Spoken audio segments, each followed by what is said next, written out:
10 minute. सभापति महोदय, राजस्थान के बजट वर्ष 2025-26 के भाषण पर हो रही चर्चा पर मुझे आपने बोलने का मौका दिया, उसके लिए बहुत बहुत धन्यवाद। और सभापति महोदय, मुझे पूरा विश्वास है कि आप बीच में मुझे मैं पहले ही कह दूं, अध्यक्ष महोदय ने 9 मिनट दिया है। आपका आदेश की पालना 9 मिनट दिया है, क्योंकि पूरे राजस्थान में मेरे जैसा आप आज्ञा का पालन करने वाला कोई नहीं मिलेगा आपका, लेकिन मुझे पूरा बोलना देना आप। सभापति महोदय, मैं शुरुआत कर रहा हूं। अपने सपनों को चूर चूर होते देख रही है कांग्रेस कि अब विकास का जादू छा रहा है। आपस में लड़ झगड़ के मजबूर हो रही है ये कांग्रेस कि भाजपा का भजन लाल दुनिया में छा रहा है।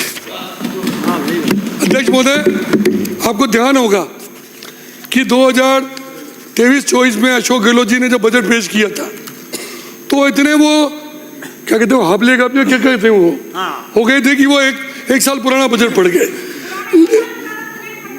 एक साल पुराना बजट पढ़ने लग गए। सभापति महोदय, हमारे मुख्यमंत्री जी ने, हमारी उप मुख्यमंत्री दिया कुमारी जी ने जो बजट पढ़ा, निश्चित रूप से मैं कह सकता हूं कि आने वाला वर्ष इस राजस्थान के विकास के इतिहास का नया वर्ष होगा। मेरे पास बहुत चीज़ें लिखी है सभापति महोदय, लेकिन मैं छोड़ देता हूं उनको। लेकिन थोड़ी मैं तुलना करके अपनी बात समाप्त करूंगा, क्योंकि आप मुझे 15 मिनट 20 मिनट से ज़्यादा बोलने नहीं दोगे आप।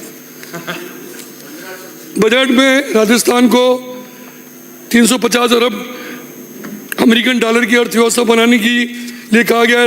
Rising Rajasthan green theme budget, ये पहला बजट जो है renewable energy, rural development, infrastructure development पर क्रेडिट था। इस बजट में महिला, किसान, बुजुर्ग और युवाओं के लिए बड़े बड़े ऐलान किए गए।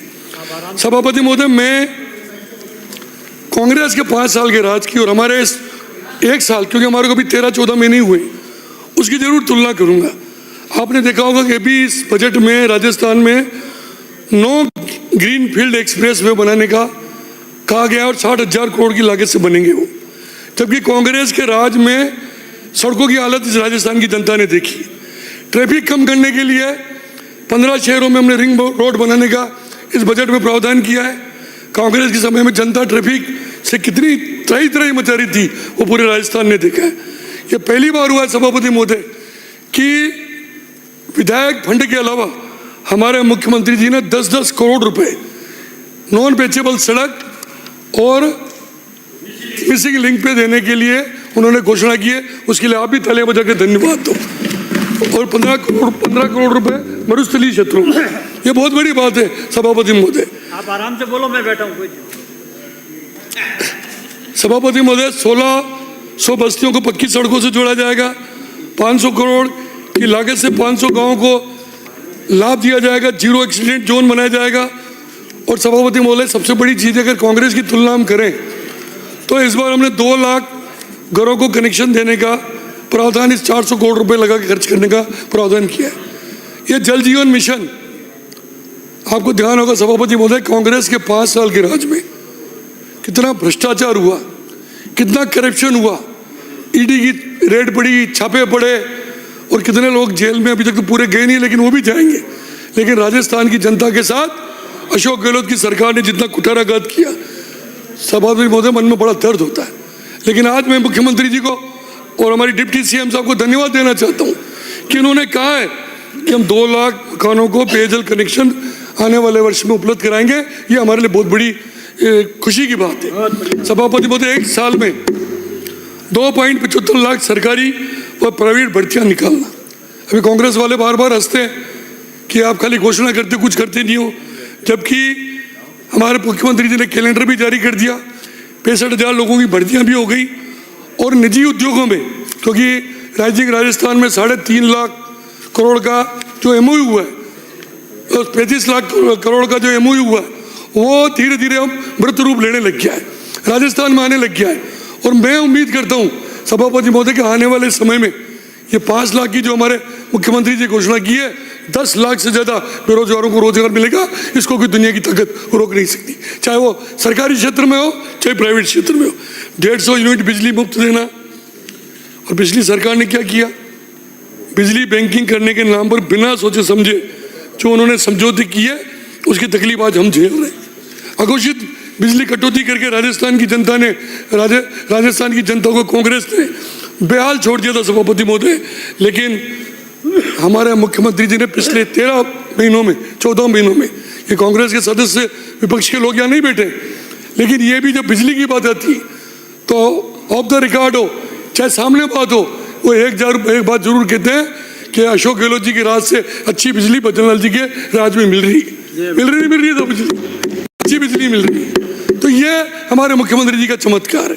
सभापति महोदय, आपको ध्यान होगा जब वसुंधरा जी की सरकार थी उस समय मैं भी मंत्री था, उस समय मैंने द्रवती योजना बढ़ाई थी, और द्रवती योजना बनाकर इस जयपुर को खूबसूरत करने का हमने प्रयास किया था। लेकिन कांग्रेस का राज आने के बाद उस द्रवती नदी की, जो अमीन शाह नाला कहलाता था, एक गंदा नाला था, कीचड़ से युक्त नाला था, और उसको इतनी खूबसूरत द्रवती नदी हमने बनाई, उसका सत्यानाश 5 साल में कांग्रेस ने किया। मैं धन्यवाद देता हूँ दिया जी को, हमारे मुख्यमंत्री जी को, जिन्होंने इस द्रवती नदी को वापस अपग्रेड करके इसको सुंदर बनाने की इस बजट में घोषणा की है। आपको पता है पिछली बार जब ये रिंग रोड नहीं था, ये रिंग रोड भी भाजपा की देन है। अब रिंग रोड हमने बना दिया, कुछ टुकड़ा उसका, लेकिन कांग्रेस के 5 साल के राज में क्लोवर लिफ्ट के अधूरे काम को वो आगे नहीं बढ़ा पाए। क्यों प्रेमचंद जी बढ़ा पाए क्या? कुछ नहीं किया इन्होंने, कुछ नहीं कर पाए। लेकिन मैं उम्मीद करता हूँ कि बहुत जल्दी वो काम कंप्लीट होगा और रिंग रोड का लाभ इस जयपुर को नहीं, पूरे राजस्थान की जनता को मिलेगा, क्योंकि राजस्थान के लाखों लोग रोज जयपुर आते हैं, अलग अलग रास्तों पर जाते हैं। सभापति महोदय, यूडीएच में अगर आप देखें तो धारीवाल जी उस समय मंत्री थे, कोटा, जोधपुर, मुख्यमंत्री जी जोधपुर के थे, और शहरों का ध्यान ही नहीं दिया इन्होंने। अगर ये ध्यान देते तो कोटा और जोधपुर जैसे खूबसूरत शहर राजस्थान में बन सकते थे। लेकिन इन्होंने ध्यान किस बात पे दिया कि कांग्रेस पार्टी चुनाव कैसे जीते, सबके 2 टुकड़े कर दिए, जोधपुर के 2 टुकड़े कर दिए, कोटा के 2 टुकड़े कर दिए, जयपुर के 2 टुकड़े कर दिए, सिर्फ राजनीतिक आधार पर 2 टुकड़े करके जीतने का इन्होंने प्रयास किया। लेकिन हमारे मुख्यमंत्री जी ने घोषणा की है कि इनको वापस जोड़ा जाएगा, ताकि समुचित विकास, चाहे कोटा हो, चाहे जोधपुर हो, चाहे जयपुर हो, चाहे राजस्थान का छोटा शहर हो, चाहे राजस्थान का बड़ा शहर हो, उसका विकास होगा। और मुझे उम्मीद है कि हमने जो घोषणा की निश्चित रूप से उसका विकास होगा। कहने को तो सभापति बहुत बातें, हमारे डिप्टी सीएम साहब बेरवा साहब बैठे, इन्होंने 500 बसों की घोषणा की थी। 500 बसें तो आ गई, अब 500 बसें और आ रही। ये छोटी मोटी बात नहीं है। जयपुर शहर के में लोगों को जो समस्याएं आती है उस समस्या को समाधान करने के लिए, और इसके अलावा ट्रक, बस ड्राइवर, मड़ई, कारीगर, दर्जी, नाई, जिनको फ्री चश्मा देने के लिए माँ नेत्र वाउचर योजना का ऐलान इस बजट में किया गया, जिसमें 75 करोड़ रुपए रखे गए। सभापति महोदय, 50,000 बुजुर्गों ट्रेन से और 60,000 बुजुर्गों को प्लेन से धार्मिक यात्रा कराना, और सबसे बड़ी चीज मुख्यमंत्री जी को आप तो ताली बजा के धन्यवाद दो, महाकुंभ की यात्रा कराना हमको सब पत्नी, बहुत बड़ा काम मुख्यमंत्री जी ने किया। हाँ, तिरवनी में डुबकी लगा क्या है, उसके बाद ही तो इनका दिमाग खराब होगा विपक्षियों का, थोड़ा माहौल। लेकिन सभापति महोदय, मैं समझता हूँ कि हमारी सरकार ईमानदारी की बहुत चीजें हैं इस बजट में। अब आप, हाँ पायलट साहब, माननीय सदस्य बोलने दो, समय समाप्त है। सभापति महोदय, समय ऐसे समाप्त तो नहीं होता है। मेरा आपसे निवेदन है, महिला और बाल विकास हो, चाहे उसमें 32,000 स्कूटी देने के लिए घोषणा की हो, 20 लाख लखपति दीदी बनानी हो, महिलाओं के लिए 175 करोड़ रुपए की लागत से 500 पिंक टॉयलेट बनाने हो, और सबसे बड़ी बात है पूरे राजस्थान के लोगों को एक सुविधा जो इन्होंने दी है, अपनी पत्नी के साथ खरीदी गई जो 50 लाख तक की प्रॉपर्टी है उसमें स्टाम्प ड्यूटी में 0.5% की छूट की है। ये बहुत बड़ी बात है, इससे निश्चित रूप से लोगों को, और ये बार बार कांग्रेस के लोग हरियाणा हो चाहे हिंदुस्तान लोकसभा में हो, अग्निवीर अग्निवीर करते रहे। अग्निवीर का फायदा उनको हरियाणा में नहीं मिला, अग्निवीर का फायदा उनको लोकसभा में नहीं मिला, लेकिन हमारे मुख्यमंत्री जी ने उन अग्निवीरों को आरक्षण देने के लिए पुलिस, जेल, वन, अग्निशमन सेवाओं में आरक्षण देने की घोषणा की है। ये बहुत बड़ी बात है। चाहे पंचायत के हमारे जनप्रतिनिधि हो, चाहे स्थानीय निकाय में जनप्रतिनिधि हो, 10% उनकी भी वेतन में वृद्धि की है, उनके मानदेय में वृद्धि की है। अभी जब हम वहाँ कुंभ में गए थे, आप भी थे सभापति महोदय, वहाँ पर कैबिनेट की मीटिंग हमारे मुख्यमंत्री जी ने बुलाई और एक बहुत बड़ा धर्म का काम किया, पुजारियों का मानदेय बढ़ाया, जिसकी की बहुत सख्त आवश्यकता थी।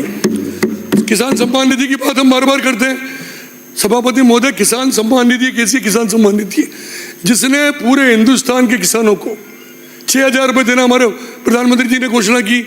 हमारे मुख्यमंत्री जी ने पिछले बजट में कहा था कि हम 6 के 12 करेंगे, 2,000 उन्होंने गए बड़ा बढ़ाए, इस बार 1,000 उन्होंने बढ़ा, क्या बोल रहे हैं,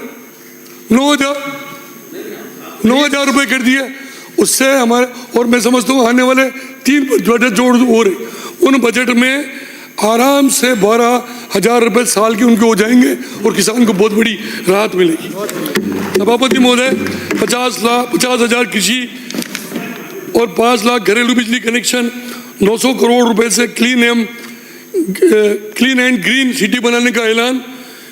सभापति महोदय, इतनी चीजें हैं इसमें कि मैं 4 घंटे तक बोलता रहूं तो भी कम है। आप अनुभवी हो, सभापति महोदय, मैं एक्सपीरियंस है, लेकिन मैं समय का अभाव होते हुए मैं आपसे लेकिन सभापति मैं इतना जरूर कहूंगा, मैं रिक्वेस्ट करता हूं, मुख्यमंत्री मैं आपका रिक्वेस्ट का आपका आदेश मानूंगा।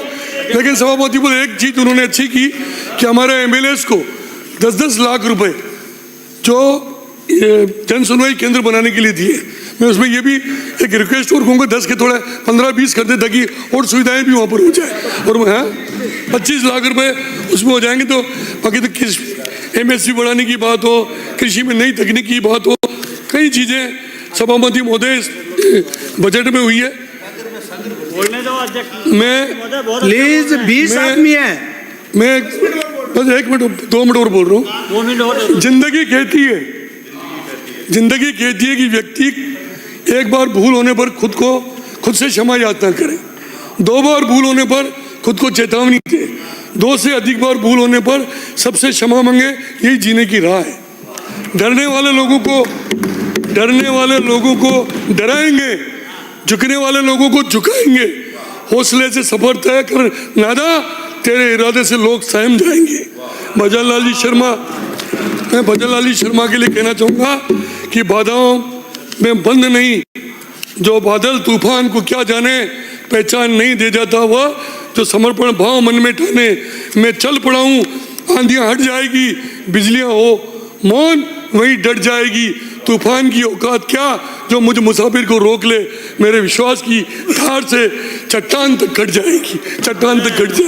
धन्यवाद। एक बार फिर सभापति को बोलने की तो बहुत चीजें हैं, लेकिन आपने इतना समय दिया, इसके लिए आपका बहुत बहुत धन्यवाद। भारत माता की जय। श्री जितेंद्र कुमार जी गोटवाल।